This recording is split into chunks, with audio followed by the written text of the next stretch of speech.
नमस्कार, आप देख रहे हैं न्यूज वन इंडिया। मैं हूं आपके साथ कीर्ति बिंदल और बुलेटिन का आगाज बड़ी खबर के साथ करें लखनऊ से।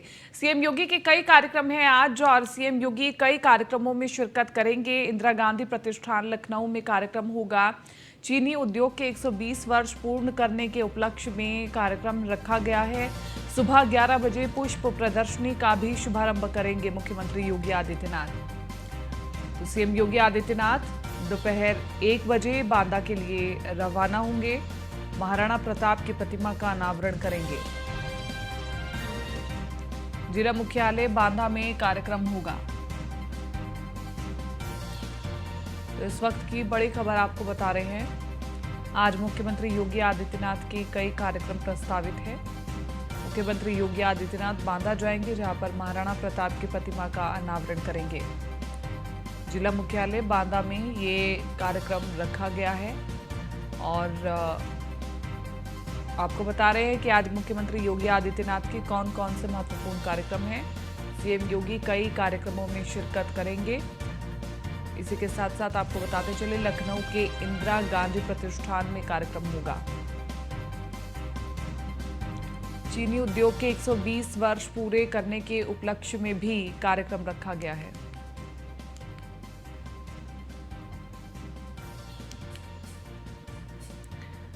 अश्विनी हमारे साथ बने हुए ज्यादा जानकारी के साथ संवाददाता लाइव।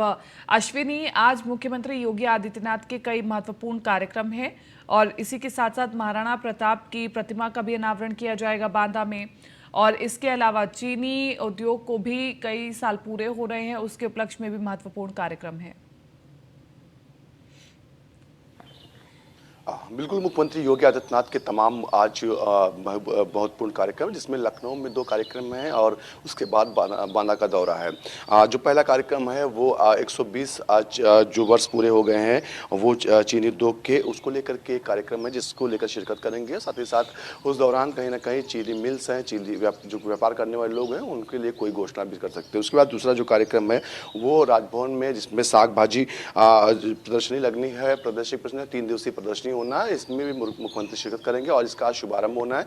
इस दौरान राज्यपाल आनंदीबेन पटेल भी मौजूद रहेंगे। उसके बाद लमसम 12:30 बजे के आसपास जो है मुख्यमंत्री का जो है बांदा दौरा है। बांदा पहुंचेंगे। बांदा में महाराणा प्रताप की मूर्ति का अनावरण कार्यक्रम है, उसमें मुख्यमंत्री शिरकत करेंगे। उसके बाद अगर बात करें तो महाराजा खेत सिंह की मूर्ति का अनावरण होना, उस कार्यक्रम में शिरकत करेंगे। उसके बाद कालिंजर महोत्सव है, उसमें भी मुख्यमंत्री जाएंगे और उसके बाद जो तमाम जो जनप्रतिनिधि हैं उनके साथ मुलाकात करेंगे, भेंट करेंगे, क्योंकि 2024 का लोकसभा चुनाव अब धीरे धीरे नजदीक आ रहा है। तो ऐसे में मुख्यमंत्री जब जिले में जा रहे हैं तो जनप्रतिनिधियों से जरूर मुलाकात कर रहे हैं। अभी हाल ही में देखा गया था तमाम जो प्रदेश के जनप्रतिनिधि, चाहे सांसद हों, विधायक हों, मंडलवार उनसे मुलाकात की, उनकी समस्याएं जानी थी। साथ ही साथ उनसे विकास का खाका मांगा था कि उनके क्षेत्र में कौन कौन सी विकास की योजनाएं जो हो सकती है। सबसे ज़्यादा फोकस जो था सड़कों को लेकर के करा कि सड़कें हैं उनको लेकर के आप खाका बना के दीजिए।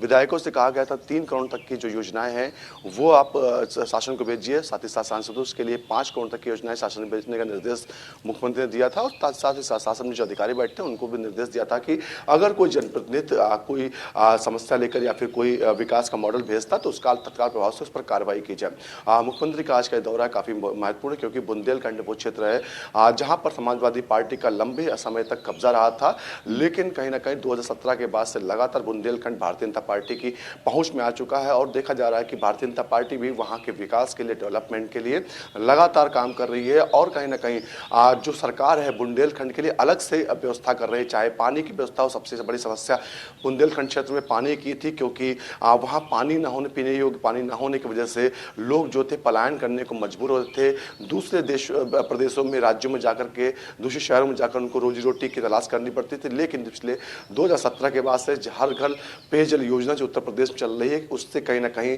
चाहे वो बांदा हो, चाहे महोबा हो, चाहे चित्रकूट है, हर घर में पेयजल पहुंचाया जा रहा है, जिससे कहीं ना कहीं वहां की जनता है वो अपने लिए एक आशा किरण जरूर देख रही है। उसको लग रहा है कि भविष्य अब उनके घर में सुरक्षित होने वाला है। जी ठीक है अश्विनी, शुक्रिया तमाम इस जानकारी के लिए और चर्चा के लिए। और इसी के साथ साथ आगे बढ़ रहे हैं बलिया से अगली बड़ी खबर। सीने में गोली मारकर पूर्व प्रधान की हत्या की गई। पूर्व प्रधान सुरेश की हत्या से इलाके में हड़कंप मचा हुआ है। रसड़ा तहसील से जमानत कराकर लौट रहे थे पूर्व प्रधान और मोटरसाइकिल रोककर अज्ञात बदमाशों ने गोली मारी। गोली मारकर अज्ञात बदमाश फरार हो गए। गोली लगने से पूर्व प्रधान सुरेश वर्मा की मौत हो गई। सूचना के बाद कई थानों की फोर्स मौके पर जरूर पहुंची। रसड़ा थाना क्षेत्र के नथुपुर गांव के पास का पूरा मामला बताया जा रहा है। तो पूर्व प्रधान की गोली मारकर के हत्या कर दी गई है। गोली मारकर अज्ञात बदमाश फरार हो गए और गोली लगने से पूर्व प्रधान सुरेश वर्मा की मौत हो गई है। सूचना के बाद कई स्थानों की फोर्स भी मौके पर पहुंची जांच के लिए। रसड़ा थाना क्षेत्र के नथुपुर गांव के पास का ये पूरा मामला बताया जा रहा है।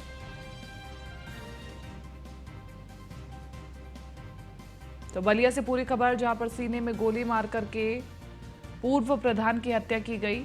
पूर्व प्रधान सुरेश की हत्या से इलाके में हड़कंप मच गया और रसड़ा तहसील से लौट रहे थे पूर्व प्रधान।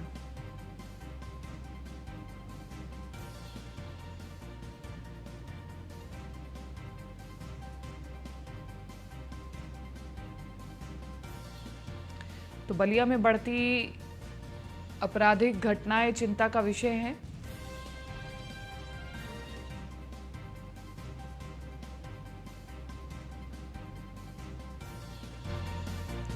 मनोज राय ज्यादा जानकारी के साथ संवाददाता बलिया से बने हुए हैं। मनोज राय, क्या जांच चल रही है इस पूरे मामले पर? पता चल पाए कि आखिरकार कौन बदमाश थे जिन्होंने पूर्व प्रधान की गोली मारकर हत्या कर दी?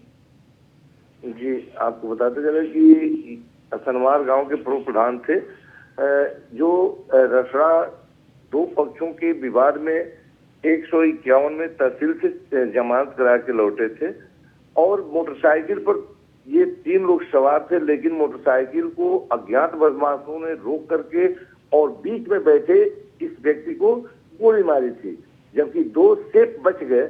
अब पुलिस उसी एंगल को लेकर ये जांच कर रही है कि आखिर क्या इनसे कैसी दुश्मनी थी, क्यों इन्हें ही मारा गया, जबकि बाइक चलाने वाले को या पीछे बैठने वाले को बदमाशों ने नहीं मारा और इन्हें मार दिया, जो जिनकी मौत हो गई।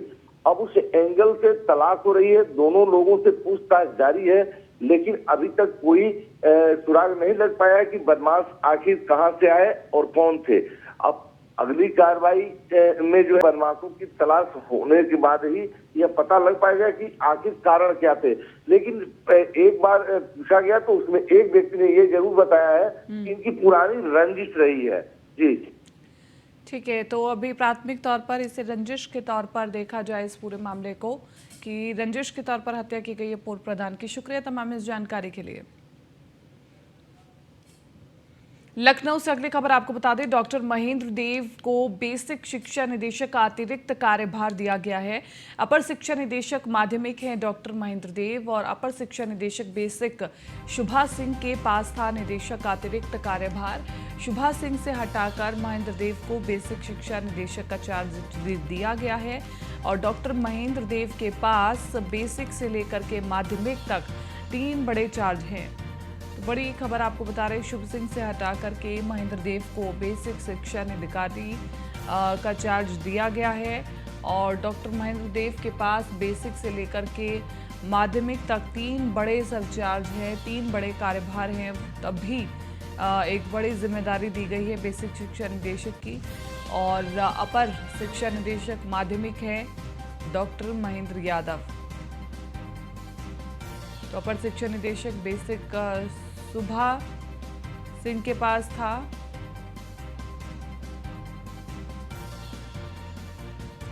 डॉक्टर महेंद्र देव के पास बेसिक से लेकर माध्यमिक तक के 3 बड़े चार्ज हैं और अब उन्हें बेसिक शिक्षा निदेशक का भी अतिरिक्त कार्यभार दे दिया गया है।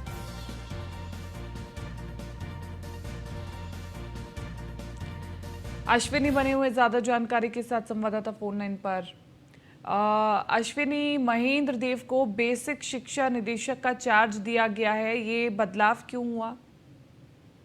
बिल्कुल, अगर बात करें तो व्यवस्था में सुधार करने हेतु डॉक्टर महेंद्र देव को बेसिक शिक्षा निदेशक का अतिरिक्त प्रभार बनाया गया। बताया जा रहा है कि अपर शिक्षा निदेशक माध्यमिक पहले थे ये, उनको अब बेसिक शिक्षा का भी जो है प्रभार दिया गया। अपर शिक्षा निदेशक जो बेसिक सुभा सिंह के पास था अभी तक की प्रभार, जिनसे विभाग छीन के, क्योंकि इससे पहले देखा गया था कमान ट्रांसपोर्ट सिंह हुए थे, दौरान जो डायरेक्टर थे उनको हटाया गया था। उसके बाद से प्रभार खाली चल रहा था, जिसके बाद कहीं कहीं ये अतिरिक्त प्रभार के रूप में किसी और के पास था, लेकिन अब ये प्रभार जो है डॉक्टर महेंद्र देव के पास आएगा। ठीक है, अब बने रहिए, आपसे हम आगे भी जानकारी लेंगे। लखनऊ से ही अगली खबर, समाजवादी पार्टी ने अपने 2 पैनलिस्ट को बाहर किया है। रोली तिवारी मिश्रा और ऋचा सिंह को सपा से निष्कासित किया गया है। डिबेट के दौरान पार्टी से विपरीत पक्ष रखने पर निष्कासन दिया गया है। तो बड़ी खबर आपको बता रहे हैं, डिबेट के दौरान पार्टी से विपरीत पक्ष रखने के लिए निष्कासन। समाजवादी पार्टी ने अपने 2 पैनलिस्ट को किया बाहर। रोली तिवारी मिश्रा और ऋचा सिंह को सपा से निष्कासित किया गया है।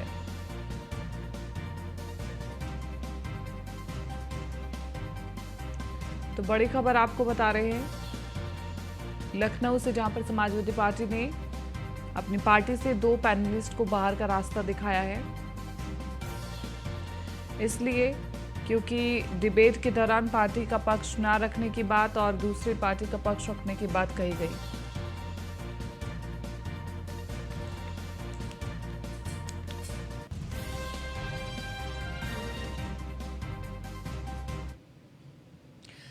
लखनऊ से ही अगली खबर, 8 पीपीएस अफसर के तबादले किए गए। डीजीपी मुख्यालय से तबादला आदेश जारी किया गया है। इस वक्त की ये बड़ी खबर हम आपको बता रहे हैं, जहां पर 8 पीपीएस अफसर के तबादले किए गए हैं। डीजीपी मुख्यालय से तबादले का आदेश जारी कर दिया गया है, जहां पर 8 पीपीएस अफसर के तबादले किए गए हैं। और जिनका तबादला किया गया है उनकी लिस्ट हमारे पास है, जो कि हम आपको दिखा रहे हैं, हम प्रकाशित कर रहे हैं। 8 पीपीएस अफसर के तबादले किए गए हैं। डीजीपी मुख्यालय से तबादला आदेश जारी किया गया। अश्विनी ज्यादा जानकारी के साथ संवाददाता बने हुए फोन लाइन पर। अश्विनी, 8 पीपीएस अफसर के तबादले किए गए हैं, क्या जानकारी है आपके पास? बिल्कुल, आप कहें तो कल देर रात 8 पीपीएस अधिकारियों के तबादले किए गए, जिसमें से पहला तबादला जो है जटाशंकर मिश्र है, जिनको मंडलाधिकारी गोंडा से पुलिस उपाध्यक्ष बारामूला बनाया गया है। राधेश्याम शर्मा है, जिनको पुलिस अधीक्षक उपाधीक्षक जनपद सुल्तानपुर से मंडलाधिकारी गोंडा बनाया गया है। सौम्या सिंह है, जिनको उपाधीक्षक हैं जनपद आजमगढ़ से, उनको गौतमबुद्ध नगर भेजा गया। वहीं अगर बात करें श्याम सिंह की, तो उनको गाजीपुर से बरेली भेजा गया। कुंवर प्रभात सिंह को बलरामपुर से जो है रेलवे वाराणसी भेजा गया। सैयद मोहम्मद अफजल को जो है एसीओ सेक्टर बरेली से पुलिस उपाधीक्षक उत्तर प्रदेश भर्ती बोर्ड भेजा गया। वहीं अगर बात करें अशोक कुमार सिंह, जो मैनपुर में तैनाती थी, मंडलाधिकारी गोरखपुर बनाए गए हैं। अखिलेश कुमार सिंह हैं, जो यूपीपीसीएल वाराणसी में थे, उनको मंडलाधिकारी वाराणसी बनाए गए। निश्चित तौर पर ये बड़े तबादले माने जा रहे हैं और अभी हाल ही में कुछ और तबादले होने की आशंका, जिसमें आईएएस और पीपीएस अधिकारी शामिल होंगे। ठीक है अश्विनी, शुक्रिया तमाम इस जानकारी के लिए।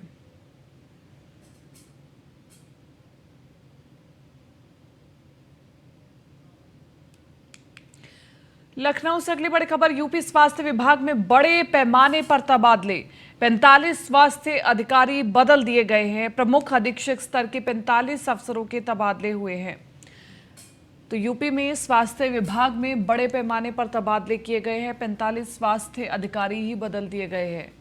प्रमुख अधीक्षक स्तर के 45 अफसरों के तबादले हुए हैं।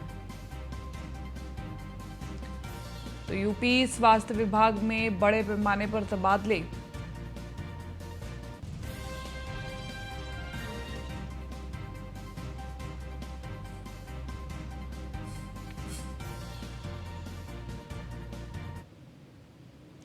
उत्तर प्रदेश के नगर विकास व ऊर्जा और जिले के प्रभारी मंत्री ए.के. शर्मा सिद्धार्थनगर पहुंचे। प्रभारी मंत्री ने जिले में पहुंचकर कार्यकर्ताओं के साथ बैठक की। उद्योग व्यापार प्रतिनिधिमंडल और पिछले दिनों जिले में आयोजित इन्वेस्टर समिट में एमओयू साइन करने वाले व्यापारियों से भी मुलाकात की। तो प्रभारी मंत्री ए.के. शर्मा से न्यूज़ 1 इंडिया संवाददाता सद्दाब खान ने खास बातचीत के दिखाते हैं। हमारे साथ बात करने के लिए मौजूद हैं नगर विकास एवं ऊर्जा मंत्री ए.के. शर्मा जी। सर, पहले तो आपका बहुत बहुत स्वागत है। धन्यवाद। सर, आज आपका सिद्धार्थनगर जिले में आगमन था। आपने यहाँ अधिकारियों और व्यापारियों के साथ बैठक की ग्लोबल इन्वेस्टर समिट को लेकर। सर, व्यापारियों ने आपको क्या समस्याएं बताई और अधिकारियों को क्या दिशा निर्देश दिए? मैं यहाँ जिले के प्रभारी मंत्री के रूप में माननीय मुख्यमंत्री जी की सूचना अनुसार यहाँ आया और जिले के अन्य कामों के साथ साथ व्यापारियों के साथ, अधिकारियों के साथ, जनप्रतिनिधिगण के साथ हमने जिले के बारे में चर्चा की। विशेष रूप से जो ग्लोबल इन्वेस्टर समिट में जो राज्य स्तर पे जो MOU हुए हैं, जो 33,50,000 करोड़ रुपए का जो निवेश हुआ है, उसके बारे में चर्चा हुई। जिले स्तर पे भी लगभग 141 MOU हुए हैं, जिनमें 10,000 करोड़ रुपए तक के निवेश की बातें हैं। उन सब को सारे उद्यमियों को बुला करके बात करने का हमने प्रयास किया।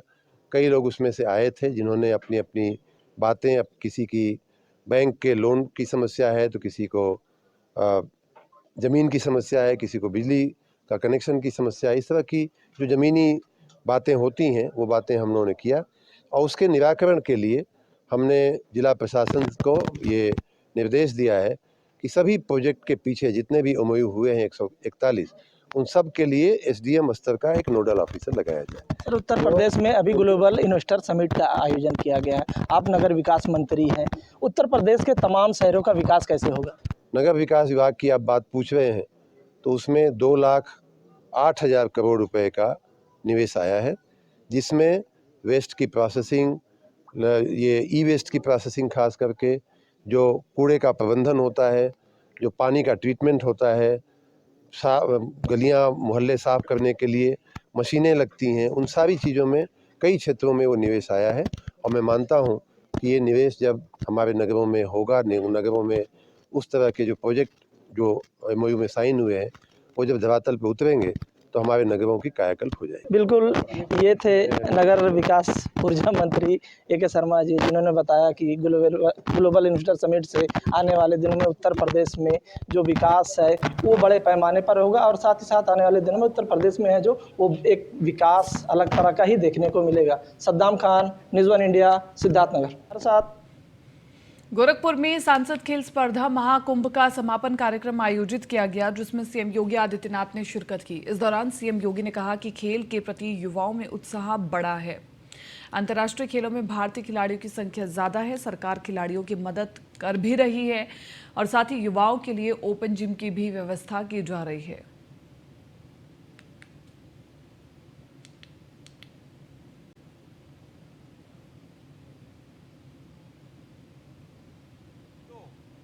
कि प्रधानमंत्री मोदी जी के 2014 के अभियान के बाद पूरे देश के अंदर खेल के प्रति युवाओं के मन में एक नई जागरूकता पैदा हुई। फिट इंडिया मूवमेंट ने इसे एक नई ऊंचाइयों तक पहुंचाने में अपना योगदान दिया और आज जब हम सांसद खेलकूद महाकुंभ के माध्यम से प्रत्येक संसदीय क्षेत्र के अंतर्गत होने वाली खेलकूद की विभिन्न प्रकार की प्रतियोगिताओं के साथ अपने छात्र छात्राओं को, अपने युवाओं को जोड़ते हुए देखते हैं, तो वह नए भारत का, एक सशक्त भारत की तस्वीर हम सबके सामने और भारत की सामर्थ्य को हम सबके सामने भी प्रस्तुत करता हुआ दिखाई देता है। उत्तर प्रदेश के खिलाड़ियों ने भी आदरणीय प्रधानमंत्री जी के मार्गदर्शन में इस दिशा में बहुत अच्छा प्रदर्शन विगत 9 वर्षों के अंदर किया है। आज मुझे बताते हुए प्रसन्नता है कि पिछले 6 वर्षों के अंदर उत्तर प्रदेश के अंदर इस दिशा में कुछ अच्छे प्रयास किए गए। खेल कूद की गतिविधियों को आगे बढ़ाने के लिए हर गांव में खेल का मैदान हो, इस दिशा में प्रयास हो रहे हैं।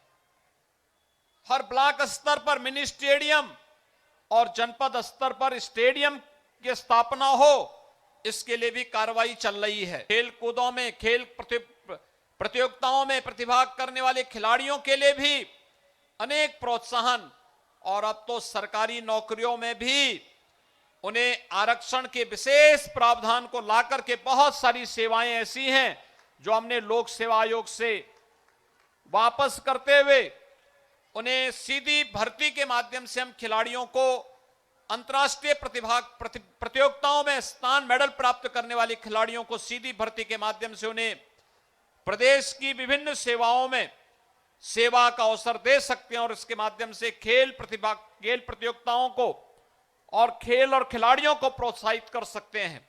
सांसद खेलकूद प्रतियोगिता गांव-गांव में खिलाड़ियों को की एक नई पौध खड़ी कर रही है। खेलो। और जौनपुर से अगली खबर आपको बता रहे, बीजेपी के जिलाध्यक्ष पुष्पराज सिंह के छोटे भाई की गुंडागर्दी से क्षेत्र में दहशत फैल गई है। अपने साथियों के साथ मिलकर मारपीट की गई। राजेंद्र नाथ त्रिपाठी के परिवार के साथ मारपीट की गई। मारपीट से पीड़ित परिवार डरा हुआ है और सहमा हुआ है। तो बड़ी खबर आपको बता रही है, राजेंद्र नाथ त्रिपाठी के परिवार के साथ मारपीट की गई है। मारपीट से पीड़ित परिवार डरा हुआ है, सहमा हुआ है। बीजेपी के जिलाध्यक्ष पुष्पराज सिंह के छोटे भाई की गुंडागर्दी से क्षेत्र में दहशत का माहौल है और लोग अपने घरों में रहने को मजबूर हैं। राजेंद्र नाथ त्रिपाठी के परिवार के साथ भी मारपीट की गई है।